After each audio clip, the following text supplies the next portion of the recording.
여러분 이 이야기 아십니까? 어느 날 아침에 우리 청년들 많이 있는데요, 교수님 한 분이 강단에 오르신 후에 학생들에게 물었답니다. 학생 여러분, 오늘 제가 무슨 얘기 할 줄 아십니까? 영문을 모르는 학생들이 대답했겠죠. 모릅니다. 그러자 교수님이 나도 모릅니다. 그리고 내려와 버렸다는 거예요. 황당하죠? 문제는 그 다음 시간이 되었는데 이 교수님이 똑같이 물으신 거예요. 여러분 오늘은 제가 무슨 이야기 하려는지 아십니까? 그럼 학생들이 또 당할 수 없죠. 예, 압니다. 그랬더니 알면 됐습니다. 그리고 이제 내려왔다는 거예요. 그리고 또 다음 시간이 다가왔습니다. 예상했던 대로 교수님이 똑같이 묻는 거죠. 여러분 오늘은 제가 무슨 이야기 하려고 하는지 아십니까? 하하, 학생들이 미리 짰거든요. 그래서 반은 예, 압니다. 그리고 나머지 반은 예, 모릅니다 라고 했대요. 그랬더니 교수님 뭐라 그랬을까요? 아는 학생이 모르는 학생들 알려주세요. 그리고 이제 내려갔다는 거죠. 여러분 요즘 우리가 무슨 이야기 하는지 아십니까? 예, 저와 여러분이 하고 있는 다윗 이야기, 특별히 초자연적인 역사가 단 한 번도 일어나고 있지 않은 다윗의 일상생활을 통해서 드러나고 계신 우리 하나님을 쳐다보고 있습니다. 여러분 잘 들어보세요. 초자연적인 역사가 한 번도 드러나지 아니하는 평범한 그의 일상 속에 사람들은 우리 하나님의 임재와 역사하심과 그분이 변화되게 하심을 지켜보았다는 것입니다. 다시 말해서 다윗의 그 일상적인 삶은 그 주변인들로 하여금 우리 하나님이 어떤 분인지, 그분께서 또한 어떤 것을 좋아하시며 무슨 일을 하고 계시는지를 보여주는 렌즈가 되었어요. 그게 우리는 제사장적인 삶이다라고 강조했습니다. 특별히 지난 시간부터는 우리가 공동체 이야기를 하게 되었습니다. 그는 그 인생의 황금기였던 20대의 한 10년이라는 기간을 광야의 도망자로 떠돌이로 살아갔습니다. 그 여정 중에 출연하는 광야들이 많이 있어요. 십광야, 마온 광야, 엔게디 광야, 이런 등등의 광야들을 헤매면서 그는 여러 가지 경험을 하게 되었는데, 그 경험들을 통해서도 그는 하나님을 사람들에게 보여주는 일을 감당했다는 거죠. 지난 시간의 말씀 기억하십니까? 다윗이 아둘람 굴에서 이스라엘에서 살기 어려웠던 사람들을 품어내는 이야기 우리 함께 나누었습니다. 그리고 그 굴에서 400명의 무리들은 훗날 이스라엘을 위한 귀한 용사로 변화되었다는 것을 살폈습니다. 그리고 오늘은 그 아둘람에 이어서 그가 형성한 시글락이라는 곳에서의 공동체 이야기를 나누면서 그때 무슨 일이 일어났고 또 그 일들이 오늘 우리들에게 무슨 의미인지를 다가오는지를 상고하며 은혜를 나누겠습니다. 결론부터 말씀드리면, 그런 광야의 힘든 여정 가운데 일어난 일들을 통해서도 다윗은 아름다운 공동체를 이루었고 그것을 통해 우리들에게 무엇인가를 말씀하고 있다는 거예요. 우리는 저 앞에 사무엘상 22장의 기록을 통해서 이미 그들의 출신 성분을 파악하고 있습니다. 다윗의 무리들은 성경의 기록에 의하면 이미 환난당한 자, 또 빚진 자, 그리고 마음이 원통한 자들이었습니다. 즉 이스라엘 사회에서 변두리에 속해 있었던 사람들이었죠. 그래서 우리는 어렵지 않게 다윗의 무리들이 모였을 때 일어났음직한 일들을 쉽게 상상할 수 있습니다. 그들은 틀림없이 여러분 자존심 하나로 먹고 사는 억센 사람들이었을 겁니다. 걸쭉한 욕을 입에 담고 살았을 거예요. 싸움질이 끊이지 않았을 겁니다. 살살 거짓말하는 사람들도 있었고 술들을 진탕 퍼 마시던 사람도 있었을 겁니다. 그런데 그런 이러저러한 사회 부적응자들이 다윗과 함께 10년이라는 기간을 보내면서 서서히 변화되고 있다는 거예요. 그들은 함께 먹었고요, 함께 움직였고요, 함께 제사했고요, 또 함께 싸웠습니다. 그러다 보니 어느 날 그들은 더 이상 이스라엘의 문제 집단이 아니라 그들은 마음 들 곳 없던 이스라엘 백성들이 의지하는, 그리고 백성들의 신뢰를 얻는 의적들, 또는 이스라엘의 다음 세대를 이끌어줄 용사들로 거듭나고 있었습니다. 여러분 함께 기억하고 싶습니다. 하나님의 나라, 하나님의 교회 공동체는 그동안 옛날 그들이 어떤 사람들이었고 어떤 일들을 했었는지 그것으로 규정되지 않아요. 대신에 하나님의 나라, 하나님의 교회 공동체는 오늘 하나님께서 우리 안에 무슨 일을 행하고 계신지에 의해 규정됩니다. 그들이 과거에 환난도 당했고 또 빚을 졌고 원통해왔고 그걸 모르는 바가 아니에요. 하지만 중요한 것은 지금 그들이 좋으신 하나님에게 붙들려 하나님의 거룩한 백성 공동체로 세워지고 있다는 거예요. 그게 중요하죠.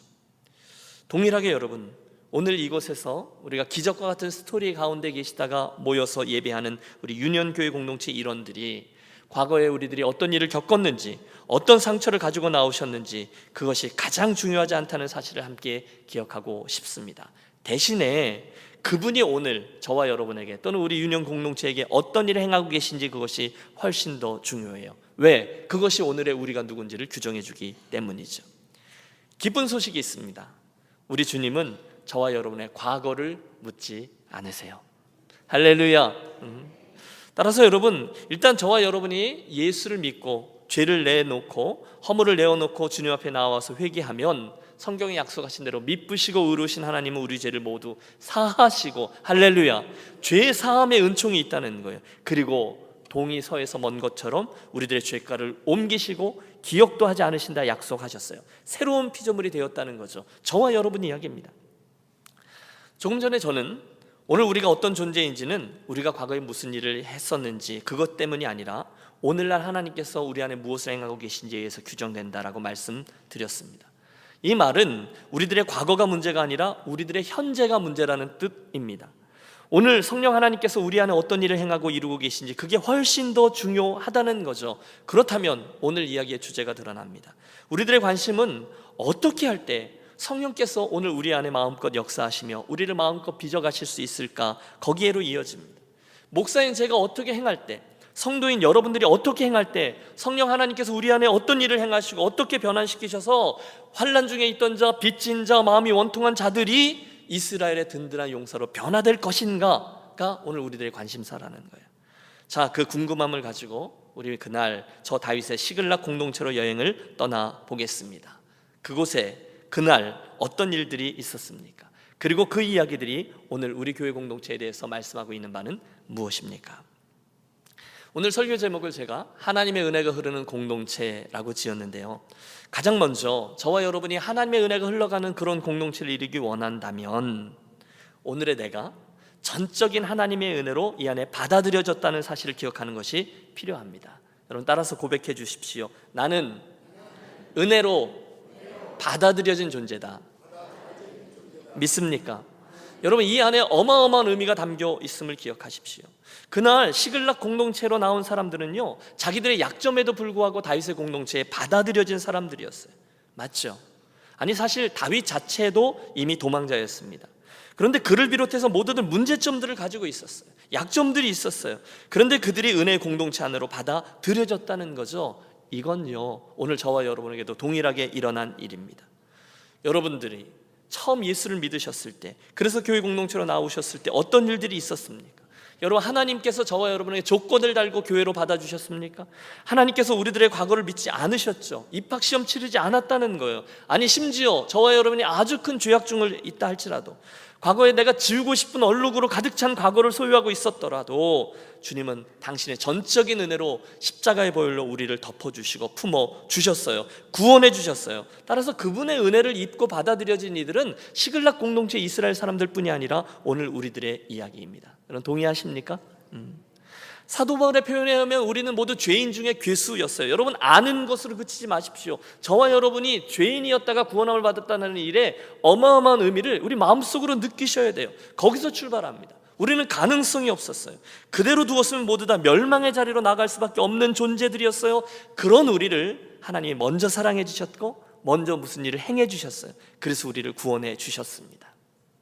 여러분과 함께 잠깐 나누고 싶은 영상이 하나 있는데요, 우리 영상을 보시고 이 설교를 계속 이어가겠습니다.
is his scrapbook. There are all kinds of fascinating pictures in it. Perhaps you can see this is a picture of Nicholas Winton himself with one of the children he rescued. Back here is the list of all the children. This is Vera Diamant, now Vera Gissing. We did find her name on his list. Vera Gissing is with us here tonight. Hello, Vera. And I should tell you that you are actually sitting next to Nicholas Winton.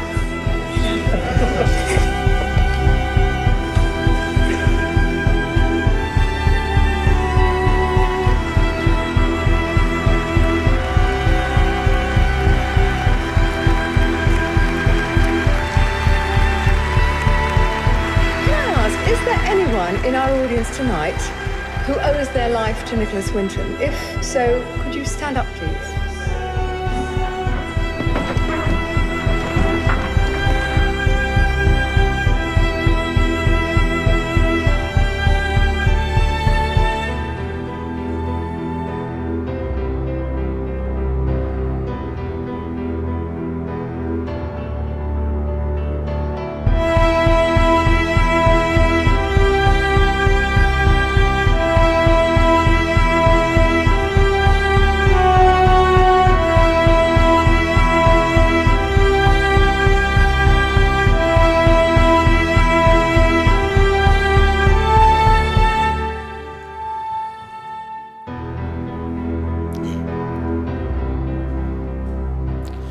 짧은 영상 클립인데 여러분 충격이 대단하죠. 감동적입니다.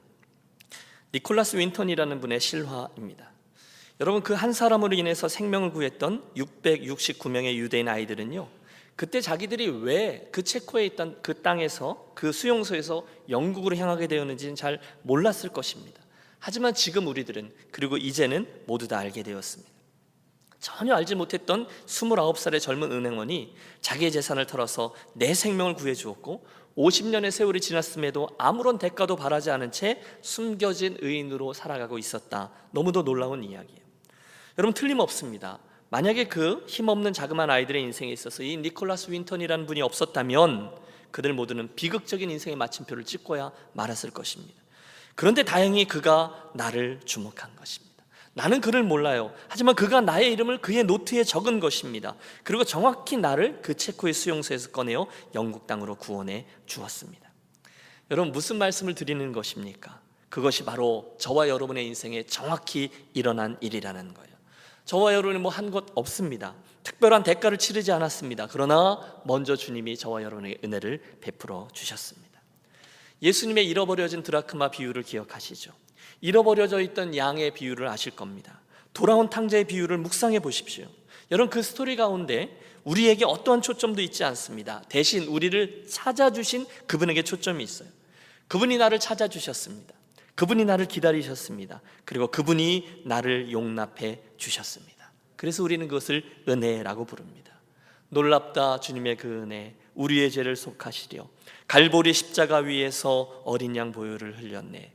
주의 은혜, 주의 은혜, 우리의 죄를 다 씻었네. 주의 은혜, 주의 은혜, 우리의 죄를 다 씻었네. 여러분 문제가 있습니다. 그 스토리가 너무너무 우리들에게 친숙하기 때문에 우리는 종종 내가 그 잃어버려 있다가 되찾아진 둘째 아들 탕자였다라는 사실을 쉽게 잊어버리는 거예요. 알기는 알죠. 그러나 너무 금방 그 다음 이야기로 넘어가 버린다는 거예요. 내가 잃어버려져 있는 드라크마였는데, 내가 그 잃어버려져 있는 양이었는데 그 사실을 잊은